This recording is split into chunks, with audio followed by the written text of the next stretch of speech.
Hello दोस्तों, एक बार फिर से स्वागत है आपके अपने इस YouTube channel study with A2 में। मैं संजय कुमार प्रजापति।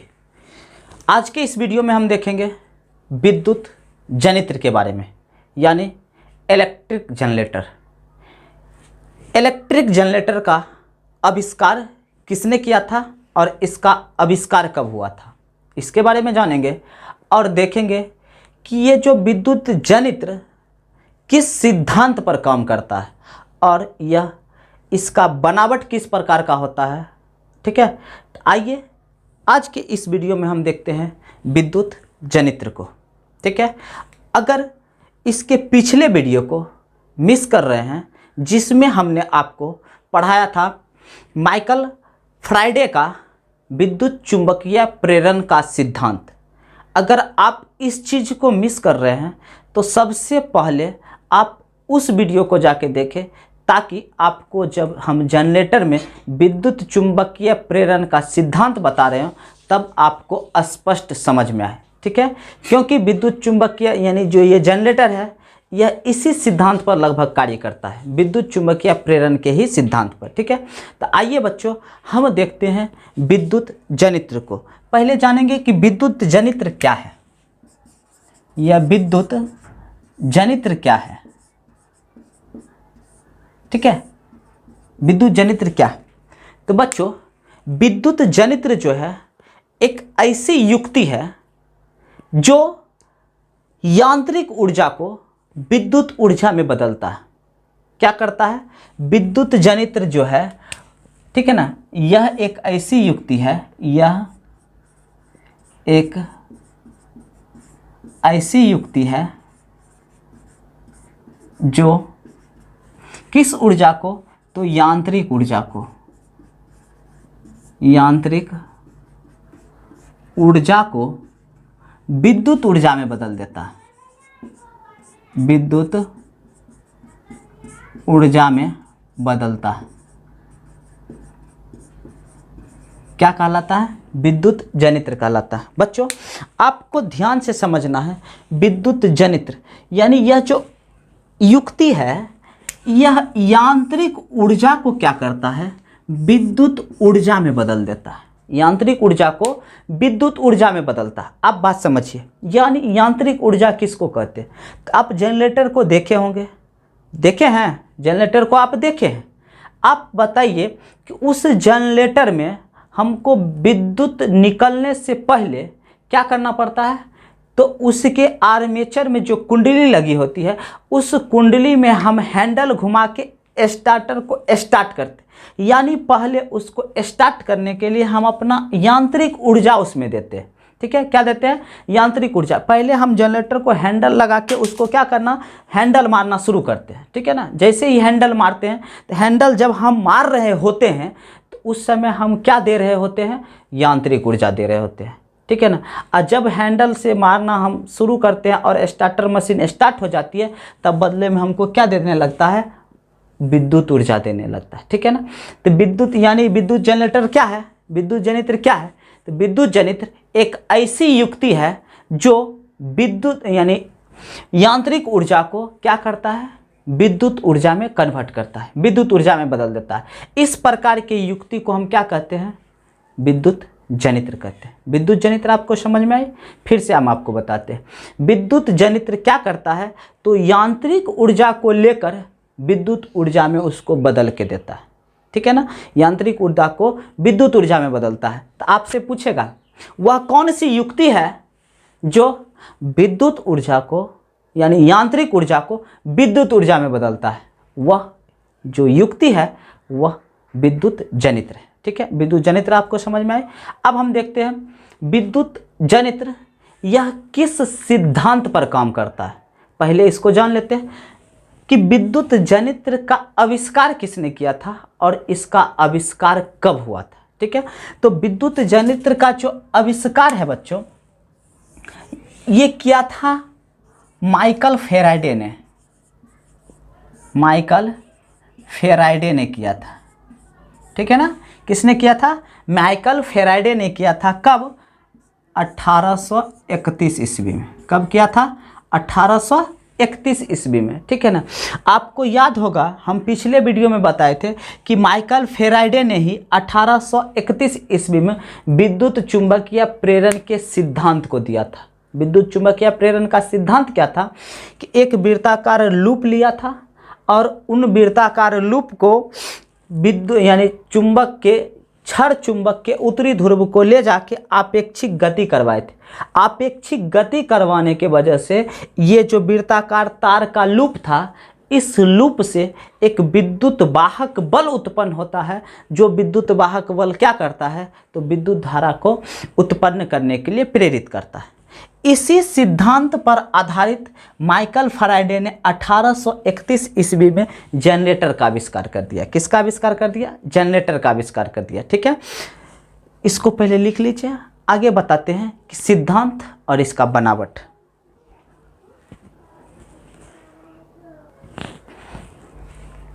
तो आइए बच्चों देखते हैं विद्युत जनित्र के सिद्धांत को, यानी विद्युत जनित्र जो है वह किस सिद्धांत पर काम करता है। इसका हम पहले सिद्धांत देख लेते हैं, यह किस सिद्धांत पर काम करता है विद्युत जनित्र।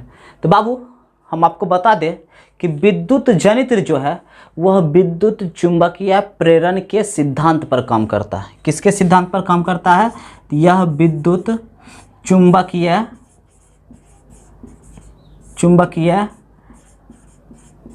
प्रेरण के सिद्धांत पर काम करता है। के सिद्धांत पर पूछेगा आपसे कि विद्युत जनित्र किस सिद्धांत पर आधारित है या विद्युत जनित्र किस सिद्धांत पर काम करता है, तो आपको बताना है कि विद्युत जनित्र जो है यह विद्युत चुंबकीय प्रेरण के सिद्धांत पर काम करता है। अब ये नहीं पूछिएगा कि सर बताइए कि विद्युत चुंबकीय प्रेरण किसको कहते हैं। हम इसके पिछले वीडियो में विद्युत चुंबकीय प्रेरण के बारे में पूरा एक सेपरेट वीडियो बना रखा है, ठीक है ना।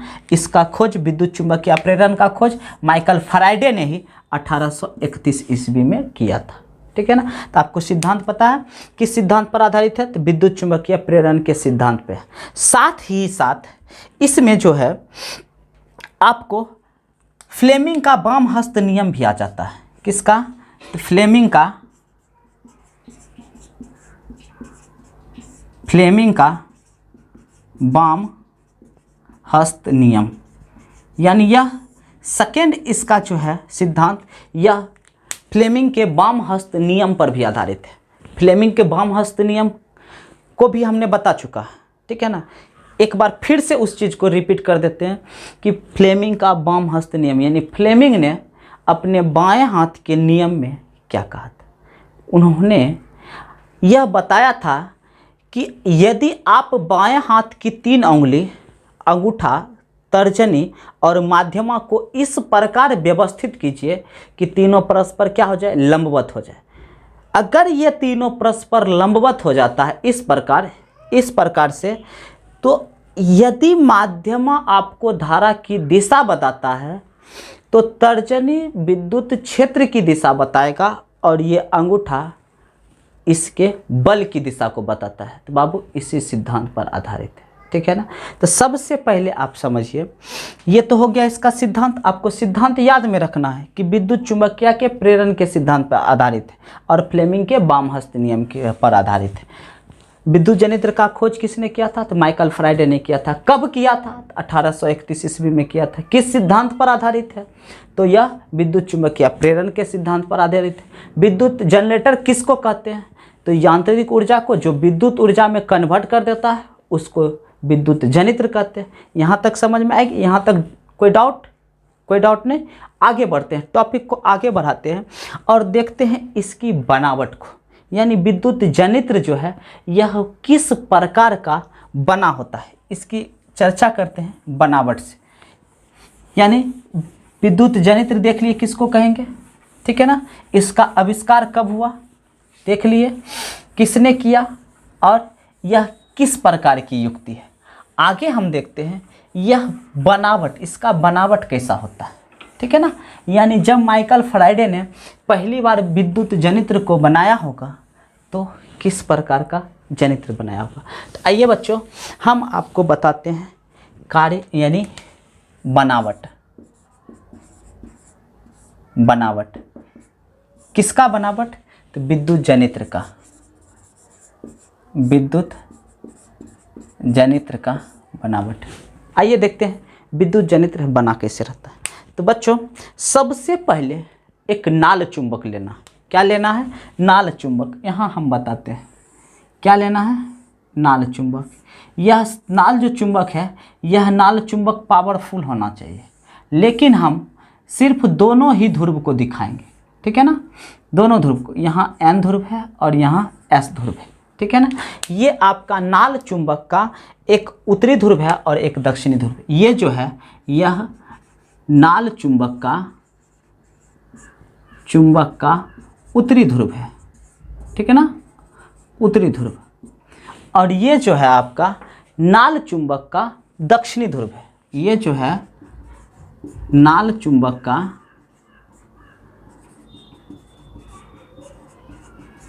दक्षिणी ध्रुव है, ठीक है ना। यानी एक ही नाल चुंबक के ये उत्तरी ध्रुव है और ये दक्षिणी ध्रुव है। बाबू हम आपको चुंबक के बारे में बता चुके हैं, ठीक है ना। चुंबक का एक सेपरेट वीडियो जिसमें चुंबक के गुण, चुंबकीय पदार्थ को आकर्षित क्यों करता है, ठीक है ना, चुंबक के प्रकार, नाल चुंबक और छड़ चुंबक के बारे में बता चुके हैं, ठीक है ना। उसका भी एक सेपरेट वीडियो प्लेलिस्ट में डाला गया है, अगर आप उसको मिस कर रहे हैं तो उसको भी देख लीजिए, ठीक है। तो ये नाल चुंबक है। नाल चुंबक सबसे शक्तिशाली चुंबक होता है, ठीक है ना। इस शक्तिशाली नाल चुंबक के बीच में क्या किए हैं, एक आर्मेचर लगा देंगे। क्या लगा देंगे? आर्मेचर। यानी इस प्रकार से देख लीजिए, इस प्रकार से हम क्या करेंगे, एक आर्मेचर लगा देंगे, ठीक है। इस प्रकार से क्या किए हैं, एक आर्मेचर लगा दिए हैं, ठीक है।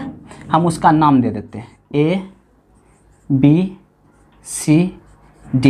ये बाबू आपका आर्मेचर है, आर्मेचर है, ठीक है। आर्मेचर हो गया। अब इस आर्मेचर के इस छोर पर, ठीक है ना, इस छोर पर ध्यान दीजिए, ऐसे हम इसको राउंड करके पहले बनाते हैं।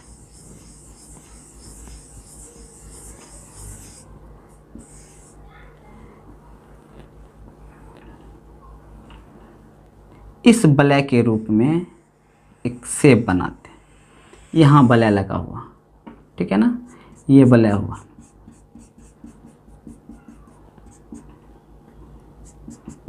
और यहाँ वलय हुआ,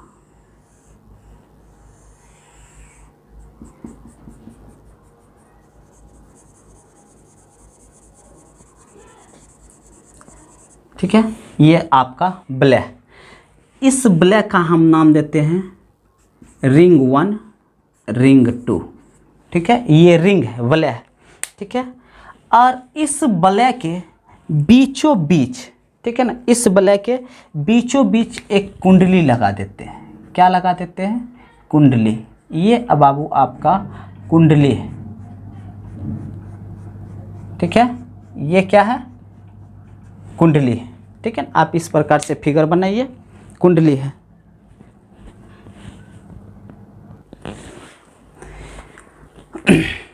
ये क्या है बाबू? ये कुंडली है।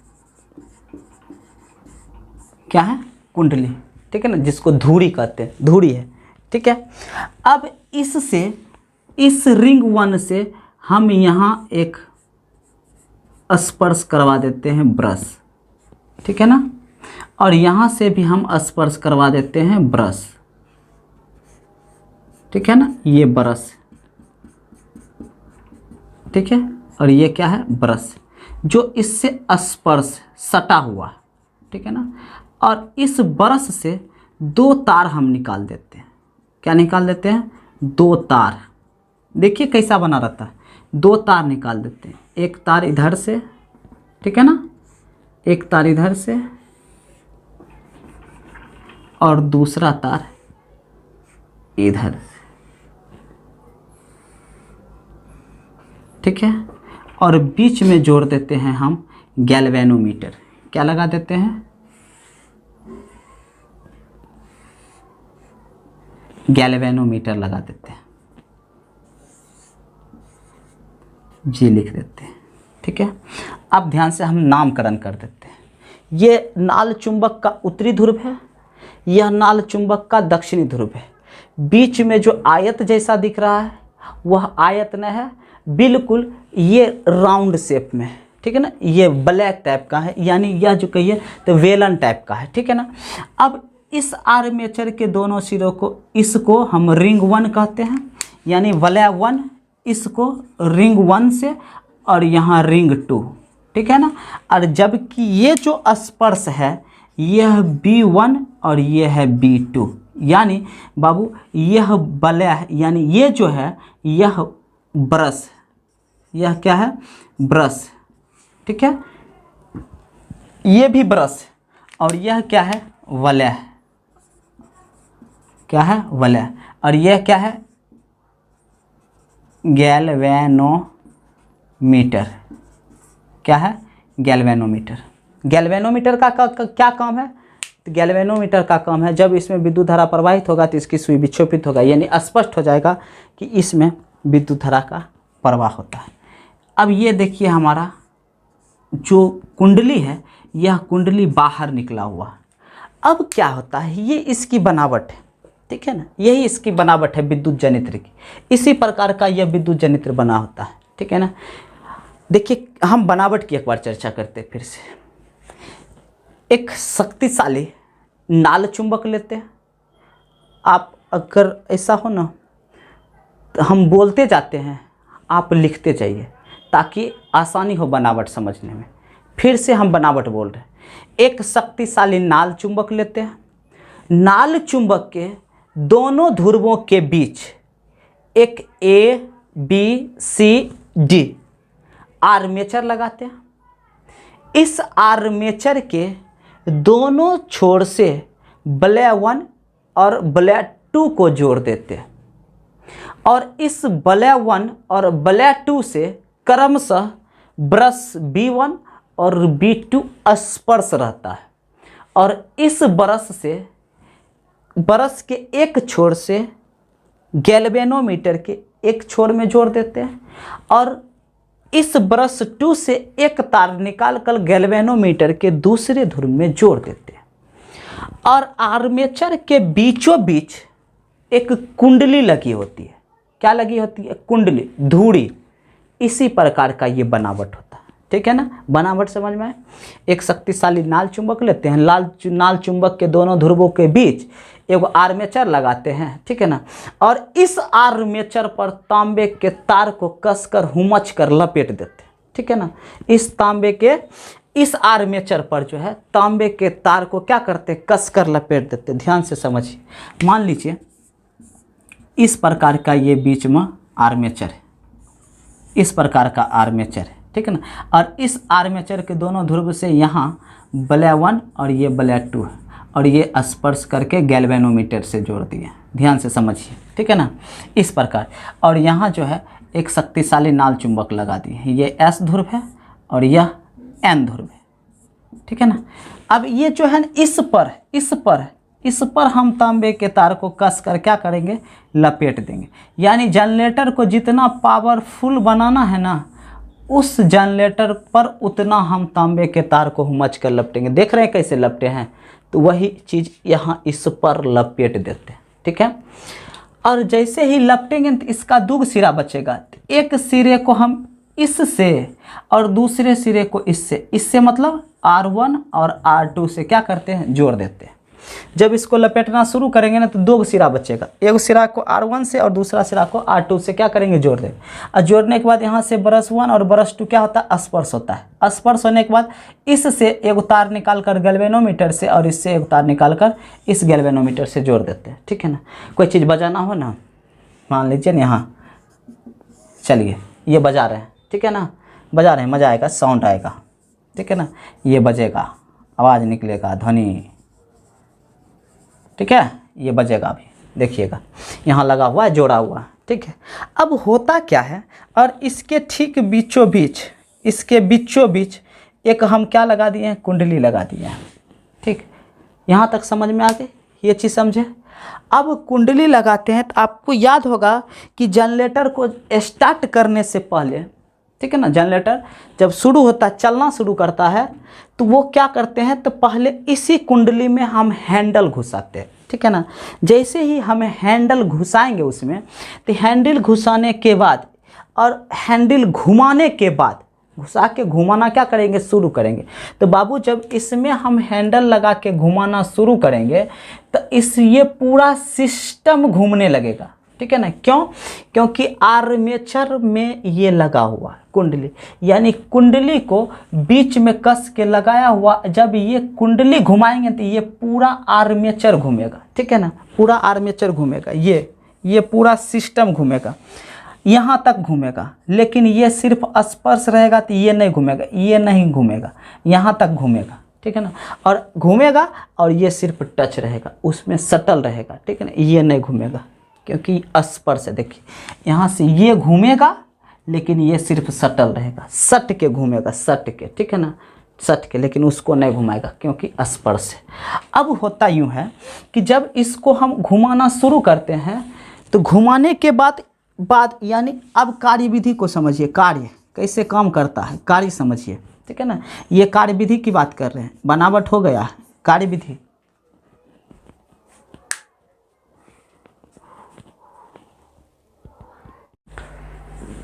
बच्चों ये कार्यविधि है, ये क्या है, कार्यविधि। यानी जनरेटर जो है विद्युत जनित्र, यह काम कैसे करता है, तो यह कार्यविधि जो है, ये आर्मेचर, अब ये जो लगा हुआ था ये कुंडली, जब हम इसको हैंडल लगा के घुमाना शुरू करते हैं तो सोचिए जब इसको घुमाएंगे तो इस आर्मेचर पर भी घुमाव उत्पन्न होगा, ठीक है ना। क्यों? क्योंकि यह कुंडली आर्मेचर में लगी हुई है, ठीक है ना। अब जरा ध्यान से समझिए, जब इसको घुमाएंगे तो घुमाने के बाद ये जो घूमेगा, तो ये घूमेगा तो किस प्रकार से घूमेगा, तो ध्यान से समझिए, ठीक है ना। अब ध्यान से समझिए कैसे, यहाँ एक मिनट आइए बच्चों देखते हैं।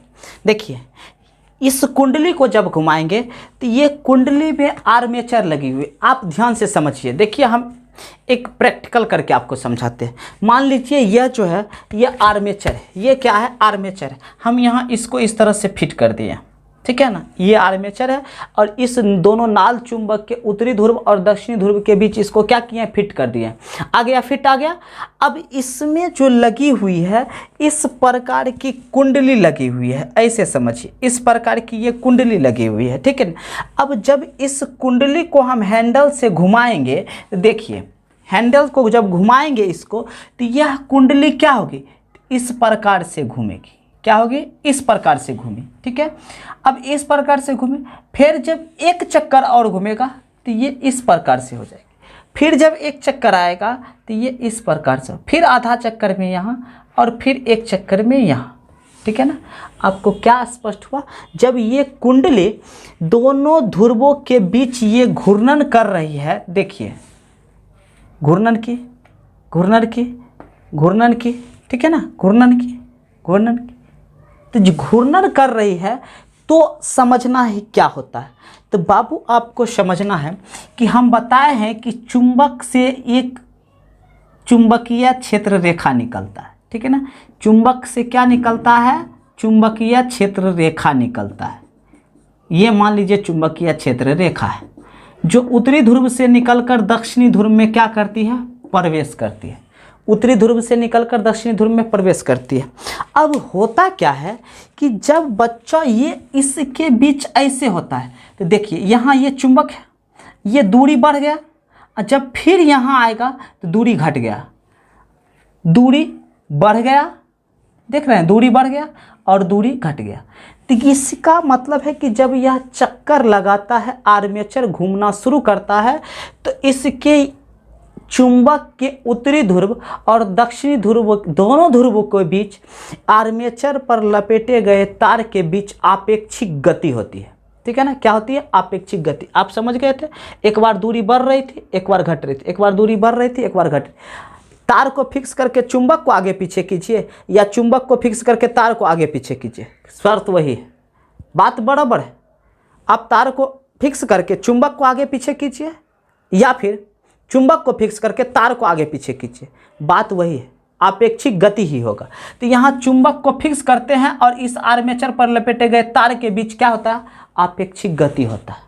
तो अब हम बता चुके हैं विद्युत चुंबकीय प्रेरण के सिद्धांत में कि जब आपेक्षिक गति होता है दोनों ध्रुव के बीच, आर्मेचर और उत्तरी ध्रुव के बीच जब आपेक्षिक गति होता है, तो इस गति के कारण क्या उत्पन्न होगा, तो बाबू विद्युत वाहक बल उत्पन्न होता है। क्या उत्पन्न होता है, विद्युत वाहक बल।